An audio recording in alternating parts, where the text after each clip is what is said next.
Hello എല്ലാവർക്കും നമസ്കാരം. നിങ്ങളേവരും കാത്തിരിക്കുന്ന ഗൗതമിൻ്റെയും നന്ദയുടെയും ഇന്നത്തെ വിശേഷത്തിലേക്ക് എല്ലാ കൂട്ടുകാർക്കും സ്വാഗതം. എല്ലാവർക്കും നല്ലൊരു ദിവസം ആശംസിച്ചുകൊണ്ട് തന്നെ നമുക്ക് ഇന്നത്തെ സൂപ്പർ ഹിറ്റ് വിശേഷത്തിലേക്ക് കടക്കാം. അല്ലേ, തുടങ്ങുമ്പോൾ തന്നെ കാണിക്കുന്ന നമ്മുടെ ഗൗതമിനെയാണ്. അങ്ങനെ അഭിരാമിയുടെ കാര്യങ്ങളൊക്കെ നല്ല ക്ലീനായിട്ട് ചെയ്ത്, അതും നമ്മുടെ അഭിരാമിയെ നല്ലൊരു സ്ത്രീയാക്കി മാറ്റണം, സമൂഹത്തിൽ നല്ലൊരു കുഞ്ഞിനെ എടുക്കണം എന്നൊക്കെയുള്ള ആ ഒരു ഉദ്ദേശത്തോടു കൂടി മാത്രമാണ് അഭിരാമീനെ സംരക്ഷിക്കുന്നത്. അതുകൊണ്ട് തന്നെ നമ്മുടെ ഗൗതം എല്ലാ കാര്യങ്ങളും ചെയ്തു കൊടുത്ത് അഭിരാമിനെ സേഫ് ആക്കിയിട്ട് നേരെ പോവുകയാണ്.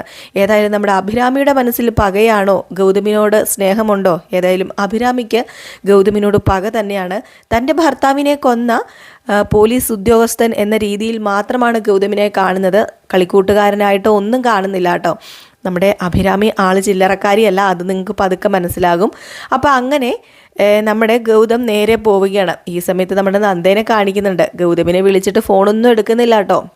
ഗൗതം ആണെങ്കിൽ നന്ദയുടെ ഫോൺ കട്ട് ചെയ്ത് വിടുകയല്ല, കണ്ടിട്ടേ എടുക്കാതിരിക്കുകയാണ്. അപ്പോഴേക്കാണെങ്കിൽ നമ്മുടെ നന്ദയ്ക്ക് വല്ലാത്ത സങ്കടവും വിഷമമൊക്കെയാണ്. ഇതെന്താ ഏതാണെന്നൊന്നും അറിയില്ല. ഗൗതമിൻ്റെ മനസ്സ് മനസ്സിലാക്കാൻ പറ്റുന്നില്ല. ഇങ്ങനെ വളരെ വിഷമത്തോടു കൂടി നിൽക്കുമ്പോഴത്തേക്കും അർജുൻ വരുന്നു. എന്താ നന്ദയെന്ന് ചോദിക്കുമ്പോഴത്തേക്കും ഹേയ് ഒന്നുമില്ല. അല്ല എന്തോ ഉണ്ടല്ലോ, എന്താ പറ്റിയത്? ഏട്ടനുമായിട്ട് എന്തെങ്കിലും വഴക്കുണ്ടാക്കിയോ എന്ന് ചോദിച്ചപ്പം ഏട്ടനുമായിട്ട് വഴക്കൊന്നും ഉണ്ടാക്കിയില്ല. ഇപ്പം ഗൗതം സാറ് പഴയ പോലെയൊന്നുമല്ല. രണ്ട് മൂന്ന് ദിവസമല്ല, 3-4 ദിവസമായിട്ട് ഗൗതം സാറിന് നല്ല മാറ്റമുണ്ട്. ഗൗതം സാർ ഇവിടുന്ന് പോയതിൽ പിന്നെ ഗൗതം സാറിൻ്റെ മനസ്സ് എവിടെയാണെന്ന് ഗൗതം സാറിന് തന്നെ അറിയില്ല. ഞാൻ കുറേ തവണ ചോദിക്കുകയൊക്കെ ചെയ്തു. അപ്പം എന്നോട് പറഞ്ഞു കള്ളത്തരങ്ങളൊന്നും ഇല്ല എന്നൊക്കെയാണ് പറഞ്ഞത്. പക്ഷേ എന്തോ ഒരു കള്ളത്തരം മറയ്ക്കാൻ ശ്രമിക്കുന്നുണ്ട്. അതെന്താ എൻ്റെ മനസ്സും പറയുന്നുണ്ടോ? എന്നെങ്കിലും ഞാനൊരു പോലീസ് ഉദ്യോഗസ്ഥൻ്റെ മോളല്ലേ. അപ്പോൾ പിന്നെ അർജുൻ, എനിക്ക് പെട്ടെന്ന് ഗൗതം സാറിനെ അറിയാനായിട്ട് സാധിക്കില്ലേ എന്ന് പറഞ്ഞു. അപ്പോഴത്തേക്ക് ഇത് സംസാരിക്കുന്ന കേട്ടപ്പോഴത്തേക്കാണ് നമ്മുടെ പിങ്കി വന്നത്. പിങ്കി വന്നിട്ട് പറഞ്ഞു, അല്ല നന്ദ, എന്തു മറച്ചു വെക്കുന്നുണ്ടെന്നാ നന്ദ ഈ പറയുന്നത് എന്നിങ്ങനെ ചോദിച്ചപ്പം, അല്ല പിങ്കിയോട് ഞാനൊന്നും പറഞ്ഞില്ലല്ലോ. അല്ല നന്ദ എന്നോടൊന്നും പറഞ്ഞില്ല, പക്ഷേ ഞാനിതെല്ലാം കേൾക്കുന്നുണ്ടായിരുന്നല്ലോ. എന്താണ് ഗൗതം നന്ദയിൽ നിന്നും മറച്ചു വെക്കുന്നത്? അതെ, ഭർത്താവിൻ്റെ മനസ്സ് മനസ്സിലാക്കാനേ അത്രയ്ക്ക് എളുപ്പമല്ല എന്നൊന്നും ഞാൻ പറയില്ല. കാരണം നല്ലൊരു ഭാര്യയ്ക്ക് ഭർത്താവിൻ്റെ മനസ്സ് മനസ്സിലാക്കാൻ പറ്റുമെന്ന് പറഞ്ഞപ്പോഴത്തേക്ക് നമ്മുടെ നന്ദ എടുത്തടിച്ചങ്ങ് ചോദിച്ചു, ഓഹോ, നല്ലൊരു ഭാര്യയ്ക്ക് ഭർത്താവിൻ്റെ മനസ്സ് മനസ്സിലാക്കാൻ പറ്റുമെങ്കിൽ പിങ്കി നീ നല്ലൊരു ഭാര്യ അല്ലല്ലേ എന്ന് ചോദിച്ചു.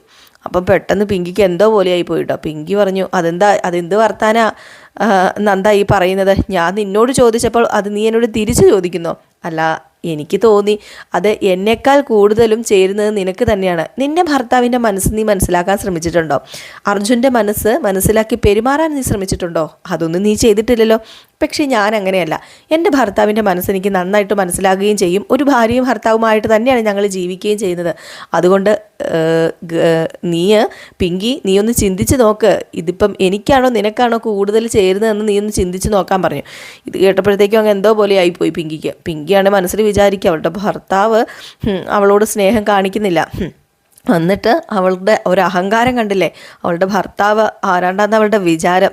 നോക്കിക്കോ, ഇതിനെല്ലാം അവൾ അനുഭവിക്കാനിരിക്കുന്നതേ ഉള്ളൂ.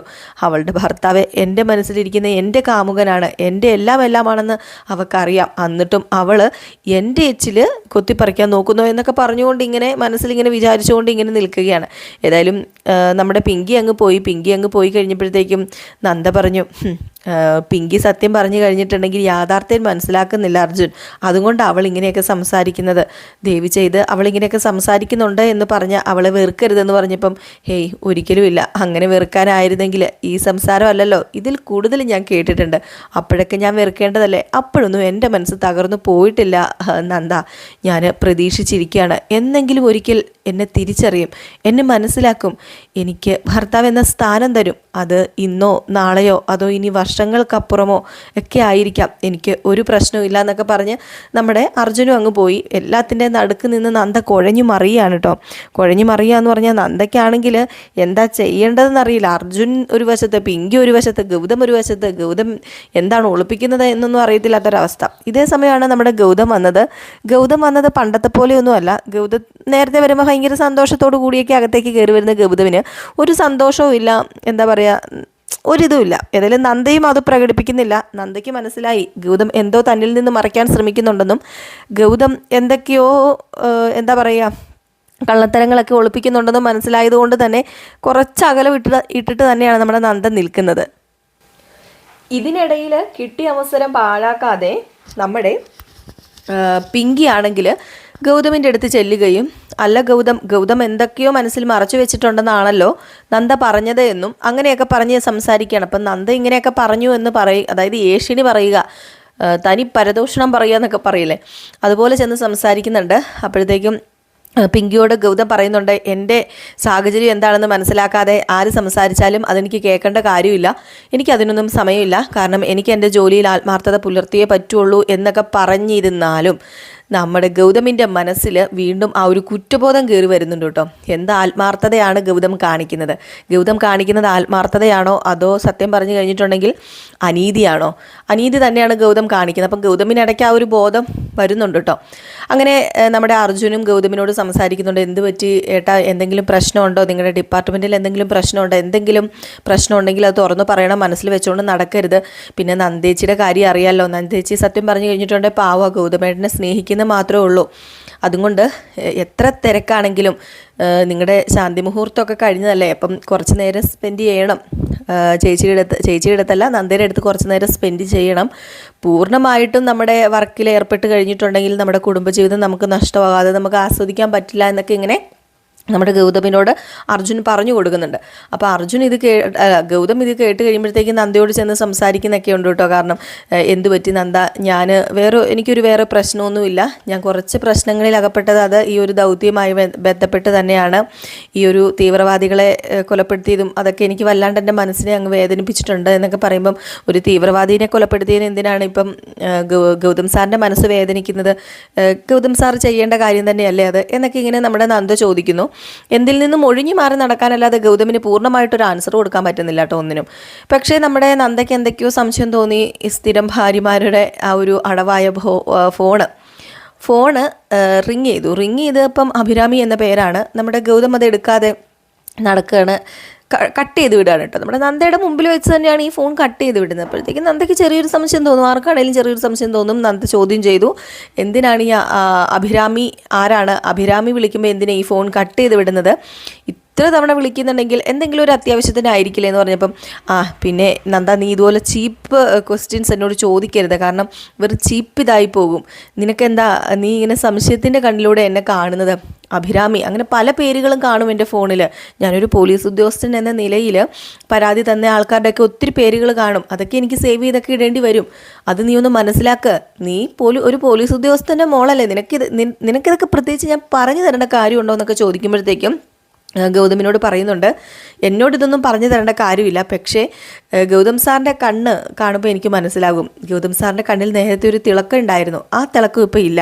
ഗൗതം സാറ് വളരെയധികം വെപ്രാളപ്പെട്ടും എന്താ പറയുക, പേടിച്ചുമാണ് നടക്കുന്നത്. എന്തോ ഒഴിഞ്ഞു മാറുന്ന പോലെയൊക്കെ തോന്നുന്നു.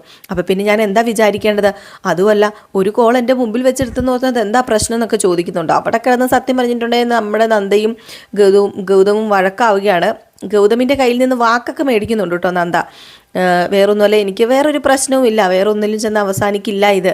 എനിക്ക് എന്നും എൻ്റെ മനസ്സിൽ നന്ദ മാത്രമേ ഉള്ളൂ, എൻ്റെ ഭാര്യ എന്ന് നന്ദ ആയിരിക്കും എന്നൊക്കെ പറഞ്ഞൊരു വാക്കൊക്കെ കൊടുക്കുന്നുണ്ട്. പക്ഷെ വാക്കൊക്കെ കൊടുക്കുന്നുണ്ടെങ്കിൽ പോലും നമ്മുടെ ഗൗതമിന് പെട്ടെന്ന് അവിടെ നിന്ന് പോകേണ്ടി വരികയാണ്. അപ്പോൾ എന്തോ കുറച്ച് അർജൻറ്റായിട്ടാണ് അഭിരാമി വിളിച്ചത്. അപ്പോൾ അവിടെ നിന്ന് പെട്ടെന്ന് പോകേണ്ടി വരുന്നു.